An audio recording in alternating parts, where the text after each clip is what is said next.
We are now officially in 2026. Man, that year went by fast. Happy New Year, everyone. I hope you all actually fulfill those resolutions that you set last week. Notice how I said actually. Oh, I'm gonna lose 30 pounds. Yeah, okay. I'm gonna quit drinking. You sure about that? I saw you with a bottle yesterday. Don't play dumb. Anyway, 2026 is looking to be another interesting year for anime. This month specifically is where some big titles are premiering or making their return. But before we look ahead, let's look back at some shows from last year that warrant discussion. The best and worst, if you will. I mean, that's what the name of this video is. I know I haven't had a good track record with these kinds of recap, wrap-up vids. I promise I'm gonna actually complete one of these, alright? So how I'm gonna do it this time around is give my picks and briefly explain why I put it on this list. No more trying to do it by season, cause that's way too much. I also won't go too much in depth with each show to keep the vid on the shorter side, alright? Alright? Cool. Let's begin with some sleepers, starting with Medalist. The beginning of 2025 was a bit slow in terms of bigger releases, which prompted me to check out lesser known titles. Enter Medalist, a seinen anime created by Tsurumi Kaida that aired in January. Inori Yuitsuka has dreams of becoming a high-performing figure skater, but because of her starting at 11, which many deem too old to start, it's an obstacle for her. It also doesn't help that her older sister's career didn't turn out too great either, and her mom is hesitant to let Inori start training as she thinks it might happen to her as well. Through all of this, Inori meets Tsukasa, a retired skater who becomes her coach, teaching her everything he knows, and together the two strive for greatness with the goal being to win an Olympic gold medal. Medalist is a powerful story with a very relatable message. The manga has won numerous awards throughout its run that I'm surprised I've never heard about it before seeing anime PVs. After finishing season 1, I now see why it's received so much praise. Inori is an amazing protagonist to follow, seeing her strong determination to pursue her dreams despite her late start. The endless mess-ups and emotional moments hold so much weight that I was about to cry for her. More than once, by the way. Tsukasa is a great mentor character for Inori, and the same goes with the other skater-mentor relationships. The writing is realistic and authentic to the creator, since the show takes place in Nagoya, and the mangaka being from Aichi Prefecture. The animation is handled well with the blend of 2D and CG. It's not a jarring or clunky transition compared to other shows that have released in 2025. Lastly, all the girls in the show are so freaking adorable, oh my goodness. Memorable designs with unique personalities that are a joy to watch from start to finish. I don't have anything negative to say about Medalist. If you haven't seen it, you have time before season 2 airs. In terms of anime I forgot that aired in 2025, Okitsura is one of them. Not that it's bad, but clearly it wasn't memorable enough to remember. Teru is a transfer student from Tokyo who moves to Okinawa. He has a crush on a classmate from school named Hina, but because Hina speaks Uchinaguchi, or Okinawan dialect, Teru has no idea what the fuck she's saying most of the time. So Hina's friend Kana helps translate what she's saying. Kana also likes Teru, and she does it in an attempt to get closer to him. Through the help of the two girls, Teru's love and appreciation for Okinawan culture grows as the show progresses. Okitsura is an interesting watch for me. I don't know how accurate it is to actual Okinawan culture, but watching the show definitely piqued my interest in wanting to learn about it, especially the unique language. At first, a lot of information literally gets thrown at you at breakneck speeds that it can get disorienting for some, but once you get accustomed to the style of the anime, it doesn't really affect your viewing. It felt like a class watching each episode, so I don't know if that's good or not. Nonetheless, Okitsura is a fun show with a playful, lighthearted energy. I wouldn't recommend it, but if you're curious, check it out for yourself. Ruri Rocks. Summer 2025 was a major highlight of the year, with most highly anticipated shows airing around that time, and Ruri Rocks was one of those shows for me. I went into more detail in my summer anime ranking video, but long story short, I found this show from multiple screenshots and clips of different episodes on social media, and I was just in awe of how beautiful the visuals looked. And to my surprise, it ended up being one of my favorite shows throughout 2025. For the focus to be science, more specifically mineralogy, the show really kept my attention. I don't know how long the manga is, but the show could have went for another 11 or so episodes and I would not have gotten tired of it. That's how much I enjoyed it. If you were looking for another cute girls doing cute things type of series, I'd highly recommend Ruri Rocks. It didn't get a lot of attention as it was airing in the most stacked time of the year, but in my opinion, it's one of the better releases. City the Animation. Are you a fan of Nichijou and were looking for a modern, up-to-date version? Then look no further than Keiichi Aoi's other work, City. This is essentially all the things Nichijou excels at on a much larger scale. A city scale, but oh, and look, Kyoto Animation is animating it as well. The dynamic duo back at it again. Great surreal comedies, stellar animation and visuals, energetic characters, clever and witty writing. Another show that flew under the radar but was one of the standouts last year. Sonda. Never in a million years did I think a show about Santa Claus would turn into a dark mystery about puberty and the aging process, because you wouldn't guess that from the PVs at all. I'm not surprised considering Paru Itagaki and her style, plus who her father is in his series, so yeah. This aired during the fall season, and instead of it getting the recognition it deserved, all shows were overshadowed by One Punch Man Season 3's drama, which is a shame since Sonda is genuinely an interesting twist on the idea of Santa and Christmas and how it works in the world. Science Saru has been on the roll lately, and they don't show signs of slowing down this year either. If you've heard about Sonda through trailers or clips, or my video maybe, give the series a try. Kowloon Generic Romance. Another sleeper of 2025, but one of the more interesting releases. Don't look at the name and just boil it down to a generic romance, because it's far from it. Interesting world building, great characters and writing, unique setting. This is a darker take on the genre that's more suspenseful than romantic. It's hard to summarize in a condensed format like this, but take my word for it when I say that it's worth checking out if you hadn't. Now, let's take a little detour in some of the worst shows of last year. Starting with Tougen Anki. Let me preface this by saying Tougen Anki isn't a bad show. There's way worse I've seen. Like One Punch Man Season 3. I'm kidding, I kid. I'd never subject myself to that. Tougen Anki is just painfully generic. The true definition of mid-show that I watched in 2025.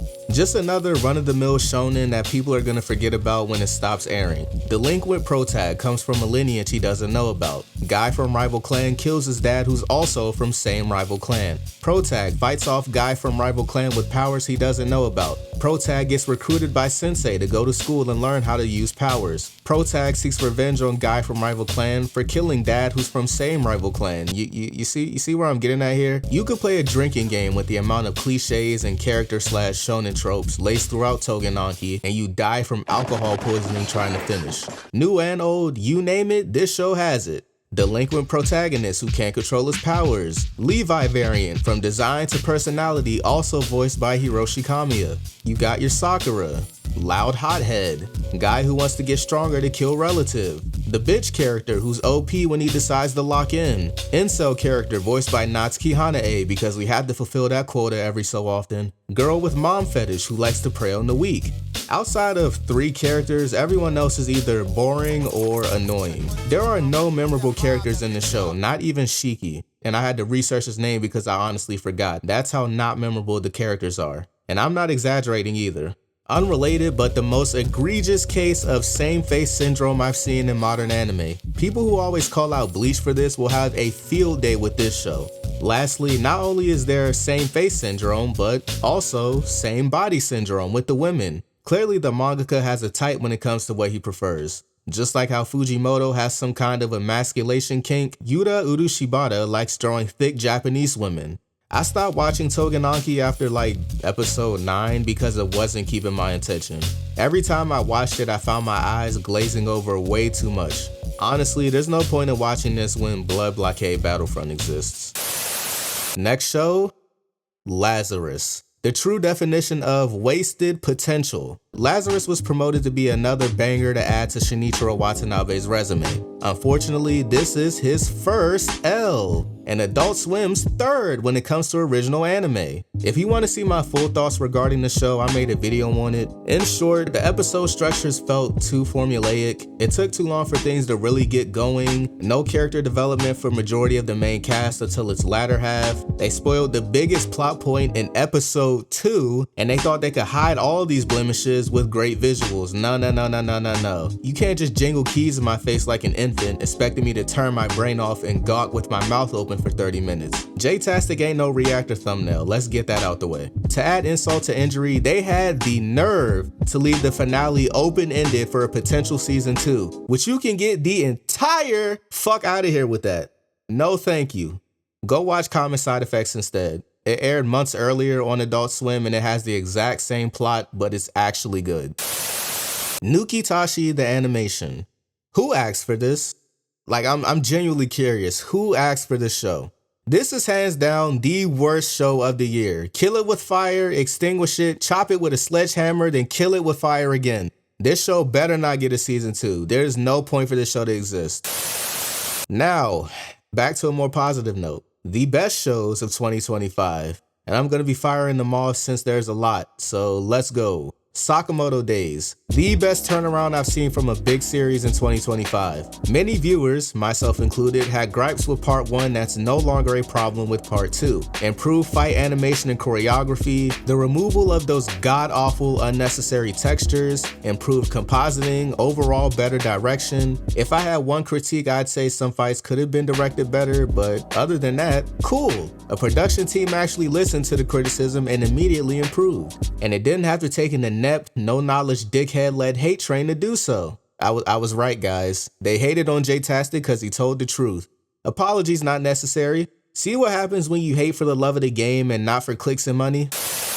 Taco P's Original Sin. It's hard to predict what shows will take the world by storm in entertainment. Taco P is no different. In just 6 episodes, this show went from unknown sleeper to one of the most impactful releases in summer 2025. In my video, I chose not to go in spoiler territory because I put it out a few days before episode 1 premiered. I wish I put that vid out a little later. Since the anime's length is short, I thought Taco P was gonna be an in one ear out the other anime. But surprisingly, many moments had gone viral on Twitter.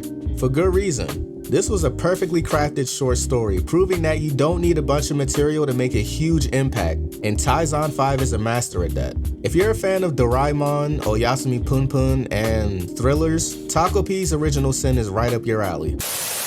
Call of the Night Season 2. I didn't expect the turn Call of the Night took with the 2nd season, a massive tonal shift from its predecessor 3 years ago. We get to know a lot more about the characters, we get more action, drama, suspense, basically the exact opposite tone of season 1, but I'm not complaining. This was a highlight for me. Excited for whenever season 3 gets announced. Here are my full thoughts in my summer anime video. Dandadan Season 2. The game came back for more alien yokai randomness with Dandadan Season 2. Gigi gets the evil eye, we're introduced to the Great Quinta, we get the introduction of Amola in the finale, and then the season on a cliffhanger. Nice touch to bring it back full circle with the Momo animation from episode 1. Dandadan is the first modern shonen that comes to mind where there is no low points. Yukinobu Tatsu keeps finding ways to top himself as the series continues, and I can't wait to see everyone's reactions to the upcoming arcs in season 3. Gachi Yakuta. This was my most anticipated release of the year. Since reading the manga in 2024 and making a video about it, I've been growing into more and more of a fan of the series. Kei Urana has built such an engaging, striking world filled with so many charismatic characters that you want to know more about. And where we are in the manga, we still don't know much about a lot of them, but the intrigue makes you want to continue. Her art compared with Hideyoshi Ando's sick graffiti culminates into a unique, indistinguishable aesthetic that Bones took and elevated for the anime. The story's ability to not hold back and show the reality of certain moments is what truly sets it apart from the competition. Also, the inclusion of so many black characters is great. Gachi Yakuta fires on all cylinders. If you heard about the show and were curious, or maybe you were turned off by certain controversies, especially recently, give the show a chance. It may start off slow for you, but when it kicks into gear, you won't regret it. And last, but certainly not least, the best movie of 2025. We got a couple of notable releases last year. The first installment of Demon Slayer's final trilogy released, but because I didn't see it, I can't comment on it. Honestly, how long I've been waiting for digital, I don't even care anymore. I did go see Chainsaw Man Raise Arc opening night in IMAX, my first experience doing so, which was insane. Mappa really did go above and beyond for the movie. From beginning to end, you can tell how much fun the team had when animating the film, essentially making up for the approach they took for season 1. Now, Raise Arc and Infinity Castle did insanely well in their theatrical runs, respectively. But what if I told you that neither of these films were the best of the year? Enter 100 Meters. Now, from first glance, you see the character designs and think, these look a lot like characters from Orb on the movements of the Earth. Well, you'd be correct, as this movie is based on a manga created by the same person, Uoto. 100 Meters was the series that ushered him into the industry. Uoto is known for creating these very human, thought-provokingly deep stories that hit hard for whoever reads it. Orb masterfully does that with the many characters and their different ideologies, and 100 Meters was the springboard. When I say 100 Meters is the realest movie I've seen last year, I am not kidding. How Uoto uses the 100-meter dash as a metaphor for life and what it means for each character, and not make it sound preachy or heavy-handed with his message, is a skill not a lot of manga could have, yet Uoto pulls it off with ease. The visuals also play a part in the realism aspect, as most of the film is rotoscope, which lends beautifully not only to each running sequence, but the emotional moments as well. You feel every single part of this film as if you're the main character. Even if you're strictly a movie fan who doesn't watch anime, give 100 Meters a try. Despite it being animated, it's one of the most human movies of last year. This isn't even close to everything I watched, but more of a rundown of my favorites, and I can't wait to see what 2026 has to offer. January alone is loaded, but I'm looking forward to the rest of the year. Thank you to everyone who subscribed, commented, recommended my videos to people last year. I truly appreciate it. My sub count literally doubled from January to December, so I'm very much looking forward to where we get at the end of this year. Let's keep this growth train growing. And once again, Happy New Year. But yeah, that's the end. What were some of your favorite shows from last year? What shows are you looking forward to the most this year? Let me know in the comments down below. And if you rock with the video, leave a like, subscribe, and turn on the bell so you'll know every time I upload. Till next time, deuces.